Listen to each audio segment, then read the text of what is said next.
Our friend Kyle Kulinski over at Secular Talk is all over a story that we did not cover individually, and this is a great opportunity to talk about it and comment on it. And this is Donald Trump deciding to banish the Washington Post from his events around his campaign. Why? Well, here's Kyle explaining the whole thing to us and why it makes absolutely no sense. So many outlets have pointed out, hold on now, what are you insinuating? The Washington Post, among others, questioned if Trump was insinuating that Obama is basically in cahoots with Islamic terrorists. And how did Trump respond? He took away their press credentials.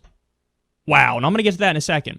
But before I even get into that, people were outraged about what he said here. This is Trump 101. It's almost expected from Trump to make insinuations like this. But I am not even mad at that part because anybody who knows what's going on in Syria and what's happening with the rebels, they know that indeed the Obama administration, whether on purpose or not, they are backing Islamists and jihadists. I mean, I don't know how many stories we've covered, but the overwhelming majority of the rebels now in Syria, they are Islamists and jihadists. Saudi Arabia props them up. We've given arms and funding. We praised this moderate rebel who died when this moderate rebel had praised Osama bin Laden on the record. Yeah. These guys are deeply theocratic.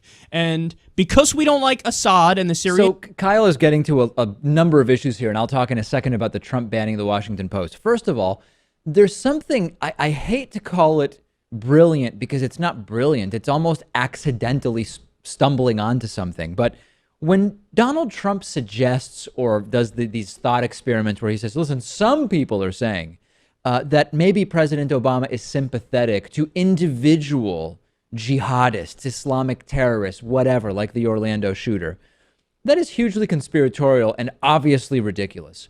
But what it sort of ignores is that this goes way beyond President Obama. For a very long time, you have had the United States government backing all sorts of horrible extremist elements all over the world, not limited to, including but not limited to, jihadists and radical Islamists, etc., when it was determined that in the micro situation that was being discussed, there was some advantage to the U.S. to choosing a particular Islamist group or jihadist group over whoever it is that was we were fighting a bigger fight against. So that's number one.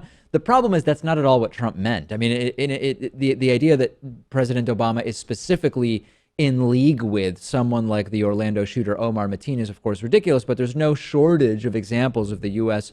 picking horrible extremist jihadist elements where we say we are backing them in some kind of the pursuit of some greater good. Now, as far as the Trump not liking that from the Washington Post and banning them, this is an example of where we really see it's not conservatism that is mostly what emanates from Donald Trump.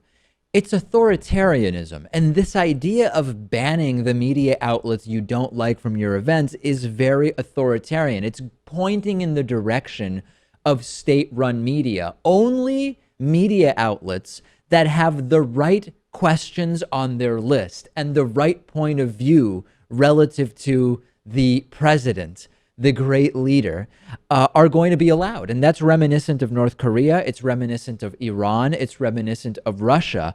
Are you going to also imprison journalists you don't like, as they do in many countries? Donald Trump, he's already talked about suing journalists. Only the news that agrees with you and does your bidding is going to be allowed. And this is hugely dangerous. And it points to some bigger reality. If you can't handle just basic adversarial questions, and to call them adversarial is sort of an exaggeration, we're talking about news media just asking fairly obvious questions that should always be asked. If you can't even handle that, how can you handle being president? It doesn't make any sense at all. Kyle is all over this, and you can check out the full segment. We're linking to it in the video description.